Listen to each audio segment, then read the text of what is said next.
This is... What's this show called? The Max is Super Awesome Comic Review Show. God, why do we name a show after that guy? I don't know, right? What a D-bag. It's cool. You're cool, man. Yeah, you're cool, Foxy. Yeah, I know.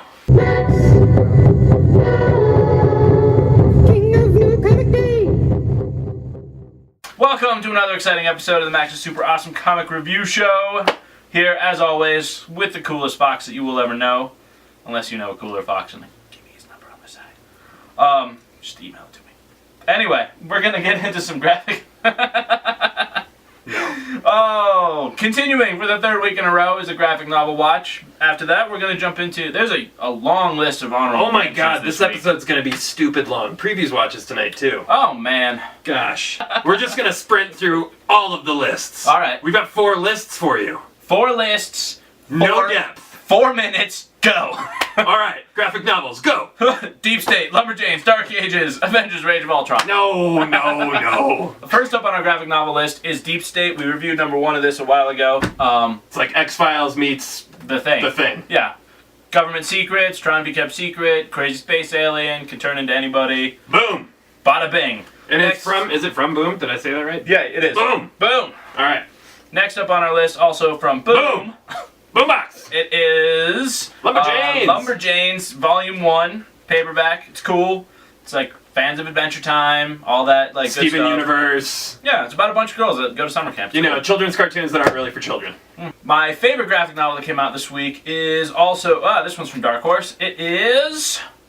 Dark Ages, but Dan Abnett's doing the writing. Ian Culbert on the art, and this is the same team that brought us... Isn't it the Wild's End? Wild's End, yeah. Which we loved. Yeah. I think I liked Wild's End a little bit more than Dark Ages, but still very strong. Yeah, Wild's End had a really strong, like, Wind in the Willows vibe to it. This one has, like... I do like talking animals. What yeah, can I say? I mean, obviously you're going to be a fan of that. This one's set in the medieval ages. The year is 1333, and the known world is locked in a holy war, crusade, space aliens. Are they demons? Are they aliens? I don't know. Read the book. Yeah, and yeah, they kind of leave that up in the air. And then, Foxy, you had... It's this Age of Ultron one. Yeah! Rage of Ultron. And I'll just read the description off the back for you, because haven't read it yet. Please do. Yeah, I mean, how could you read a whole graphic It came out today, folks. We can only read so many books. It was another glorious victory for Earth's mightiest heroes. The genocidal android Ultron had been shot into space, never to return, or so they thought. Now, years later, the homicidal artificial intelligence has found a new world to conquer. One with its own horrific legacy. No! To save his homeworld of Titan, Thanos' brother Starfox... okay, must seek the aid of his former allies. Do a barrel roll! Slippy, no. But the Avengers he finds are radically different from the ones he once knew. Among them is Ultron's creator Giant Man, and when Hank Pym confronts his now planet-sized son, Ultron, do a barrel roll! the responsibilities of fatherhood have never loomed so large. Do a barrel roll! Rick Remender, Jerome Pena, these guys, you should know them. They're awesome. And lots of barrel rolls. Barrel rolls, Slippy. Probably not that Star Fox. Probably not that Star Fox. Honorable mentions. Alright, first up on the honorable mentions, we have, speaking of cartoons, Rick and Morty, issue number 1 from Oni Press. Oh my gosh, if you haven't watched Rick and Morty, get on that. Season 1, I'm sure it's available for purchase. Just do yourself a favor. It's smarter than anything else on TV. It's grosser than most things on TV. Oh yeah, we're not on TV.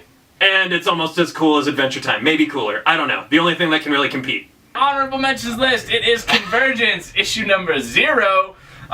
This, you know, I had 0 expectations going into this, and... I might have had negative expectations.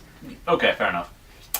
It was actually kind of cool. Like, I like how they changed Brainiac to explain all the other incarnations of Brainiac that have come along. They did a good job of getting the reader to where the reader needs to be post-Convergence, or like the beginning of Convergence, to kind of go along with that story and watch how all these different universes are going to be brought into existence and then simultaneously destroyed. And then at the background, there's the back of the issue. There's like a whole list of stories from like where it draws reference. Yeah, Golden Age, Silver Age, Modern, 52, like all the different stories that they used and why they used them and how they're key to it. So yeah, it looked pretty cool. I like Brainiac. Yeah, Brainiac's cool. It's a great Superman character that's showing up in it too. So all strong stuff. I'll give it a shot. No promises, folks.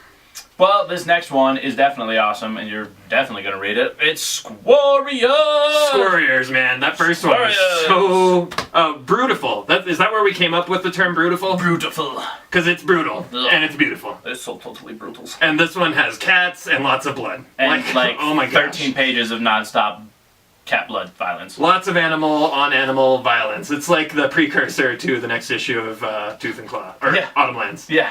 Oh my god. Why did you have to bring it up? I know. Why did you bring it up? It's a month away. Well, this will whet your appetite until then. Not quite the top 5, but definitely the one on the honorable mentions that we were most intrigued by. It is from, again, man, Boom is cleaning up today. James Tynion the Fourth! James Tynion. Anytime you have like the 4th after your name, you better be awesome. You're probably legit. 3 people with the same name that came before you. They wouldn't have named you after dumb guys. They were so awesome. They were like, we need to just keep it going. Keep it going. And he keeps it going in the writing department because The Woods is awesome, and we talked a lot about Memetic. That series was amazing. Really so cool. Really looking forward to where UFOlogy goes. Yeah, it's, I mean... If I could only figure out how to pronounce the title. It's got a girl that gets touched by aliens in the Midwest. And the art's beautiful. There's a lot of really experimental layouts in there. It's smart stuff. That interior where it's like a cutaway from the inside of their house was really cool. I love cross-section paneling. That's awesome. Which brings us to our top 5, and the third of our 4 lists. So, coming in at number 5 this week, We're doing it! the Star Wars book that flew in most under the radar, it is Star Wars Kanan. Kanan, man, I'm cool. happy that it was really good. It was. Because I wasn't sure if it was going to fit in with those other Star Wars titles, considering this is like the new property, and it connects to the Rebels cartoon, which I do really like. Yeah, after the main Star Wars property, this was my favorite Star Wars book that I read. The art was killer. The characters were great. Like, the flashbacks to the Clone Wars were gorgeous. Totally. And I don't even like the prequels, so... Yeah. But, Rebels, really great. And if you haven't been watching it, check that out. The first season just ended, and this new Kanan book is like, it connects to that. It does. It shows, the beginning scene is like the Rebels on their ship, and then it like flashes back in his mind to the last time he was on this planet. 15 years earlier. Yeah, so, good stuff. Very cool. Next up on our list, coming in at number 4, it is Black Size number 13. This book is back on track. Yeah, totally back on the rails. A lot of crazy stuff. The art's beautiful, and by the end of the issue, one of the characters is on fire. Any issue that ends with someone on fire, automatic top 5. Yeah, that's a good way to do it, especially if it looks that good. Damn. Yeah, totally. Number 3. Coming in at number 3 from Dynamite, it is Andy Diggle and Aaron Campbell's Uncanny Season 2, Issue 1. Aaron Campbell, you... Killed it. I would kiss the hands that drew these pages. It's a beautiful. And the storytelling is great too, and the story is awesome. Yeah, it was a really, really well done issue, and... really exciting about it, you don't have to have read what came before to really get into this story. It's a really good jumping on point. Yeah. So far, so wonderful. Yeah, it's wonderful. Definitely check it out. And check out, also posting yesterday or today, somewhere this week, within the last day, the whole full Aaron Campbell interview is going up. Yeah. Coming in at number 2 this week, it is the Dying in the Dead issue number 2. Sounds good. Dying in the Dead issue number 1 was a perfect debut issue. Dying in the Dead issue 2 is a perfect follow-up to that. Check it out for yourself, because I don't want to leave any spoilers.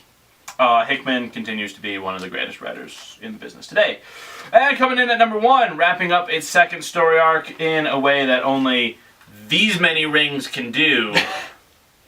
It was a perfect end, issue man. number 8. Perfect end to the last story arc, or to this second story arc, and it leaves you right where you were at the end of the first story arc. You're ready for the promise of what's to come next. And I don't really want to spoil it much, but really looking forward to the third arc. The letters pages tell us what Volume 3 is going to be about. Yeah, Volume 3 sounds like it's going to be really interesting. I'm so sad that this book never comes out fast enough. And that's like the mark of like a great book, is when you read it and you're like, oh. Yeah. More waiting. And 4-issue arcs, it's a little short on the arc, but you know what? It's a solid story. It didn't need more room. Nope. Hopefully that just means hardcover. Alright, we have one more list to get through today. Previews watch. Previews! The only thing we were excited coming post-Convergence was the new Justice League of America with Brian Hitch. Yeah, Justice League of America Brian Hitch is going to be fantastic. The author, the name is escaping me, but American-born Chinese. Oh, Gene Yang. Yeah, Gene Yang is taking over Superman. That's going to be awesome. Like, a lot of the post-Convergence DC stuff looks really cool. It looks like At you least know. vaguely more interesting than pre-Convergence. Yeah, it's not all the same stuff. They're really branching out and trying new universes. So I think it'll be cool. And from a retailer's perspective, I couldn't be happier with how Warner Brothers is handling it. It's like, if you order this many copies of every single one of these books, you can send them all back. Yeah. Like, okay. As long as you give it a shot, Yeah. we'll let you send it back when they don't sell. I'm like, done. That's what we like. Speaking of DC, this is more of a Vertigo thing, but Fables, issue number 150, it's going to be crazy. It's going to be so crazy that it's actually a graphic novel. It's both issue 150 and volume 22 of Fables all at once. So if you're reading Fables, like, the only people that lose out on this are the people that read Fables in hardcover. They're the only ones that have to wait. That's true. But otherwise, like, if you read Fables at all in any format, you can finish. Everybody finishes Fables on the same day. It's going to really be big. Cool. That's Man, really cool. I'm really excited. And so many artists contributing to that, including David Hahn, who signed the ceiling the other day. Oh, man, David Hahn. That guy was awesome. Yeah. The ceiling was missing the thing. And Yeah. as soon as it now went it's there, I was clobbering like, time. Thank you, David Hahn. Yeah, totally. There's a couple of series from Image that we're really excited about. First up on the list is Airboy, James Robinson's new creator-owned series. Where he appears in it as himself. Right, doing a bunch of drugs. Drugs are bad, kids. Don't do them. But if you're gonna do them, But they do be a so famous many writer. drugs that they manifest the Golden Age character that they're now writing a new revival Right. arc on. you're- It's real meta. 8 House Arclight is a new Brandon Graham Churchland book. Yeah, That's- Marion Churchland did some really great art on Elephant Man. I haven't seen her doing anything else, but it looks really cool. Yeah, there was a ton of preview pages for Weird it. serpent dragon dog thing. In fact, there's some in this video. Oh so yeah, you can look at all of these things I'm describing right now. I don't. Tree-faced priest. Boom. Bam. Next up, non-player issue number 2. After years. I remember vaguely. Do you remember non-player 1? The hype, the hoopla? Yeah, I mean, like you said, it was like, what, 5 years ago? Somewhere Something like between that? 2 and 5 years ago. Yeah.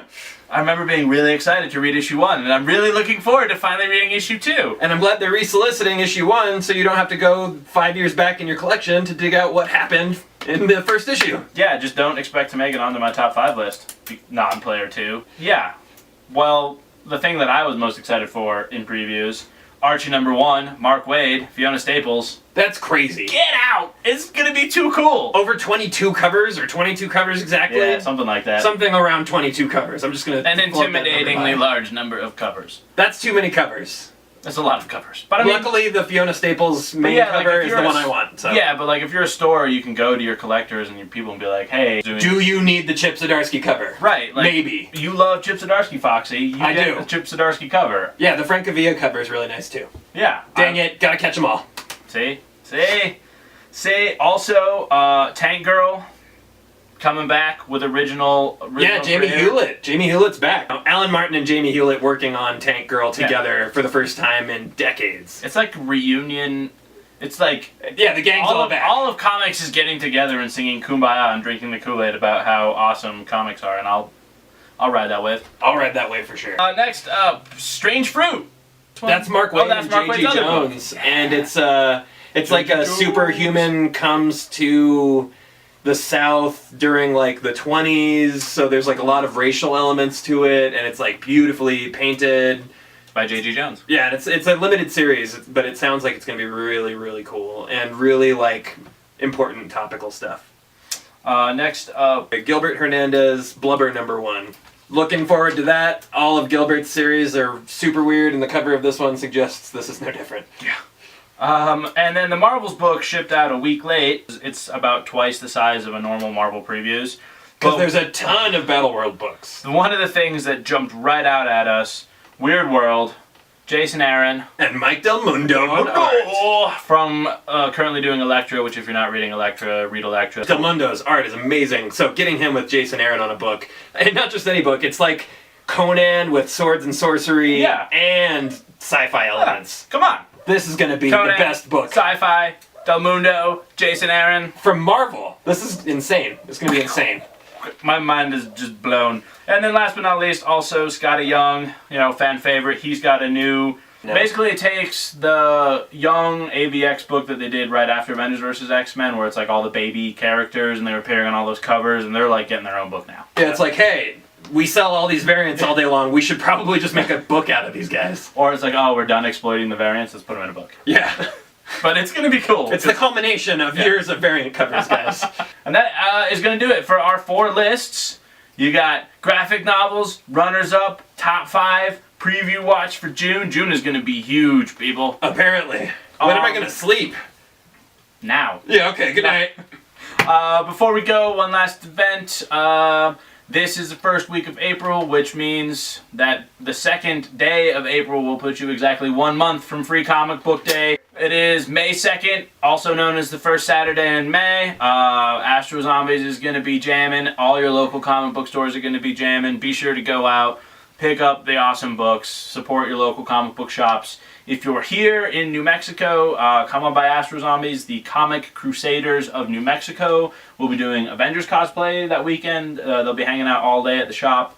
They're a really awesome group of people. And yeah, the Avengers comes out that weekend, so we're going to try and get a couple of them in here to talk a little bit briefly before Free Comic Book Day. But highlight of that sentence, Free Comic Book Day. Yeah.